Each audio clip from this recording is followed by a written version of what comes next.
எத்தனை சாமி வந்ததையா, இது எந்தெந்த சாமி தந்ததையா,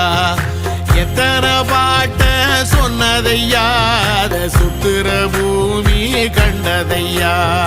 அடிச்சு வீசும் காத்துலையும் அந்த தகப்பனாச சுத்துதையா, பிடிச்சு பூக்கும் விதையிலும் ஒரு வம்சத்து கதையே உள்ளதையா, 100 தலைமுறை சேர்ந்து செதுக்குன ஈர நலம் இது பாறையா, வாழும் வரையிலும் நீயும் விதைக்கிற கடமை இருக்கு கேளையா, கோடி விளக்காயேந்தி கிடந்த வீடும் இருண்டது ஏனையா, மாட விளக்கா நீயும் வரத்தான் வீடும் ஏங்கி நிக்குதையா, எத்தனை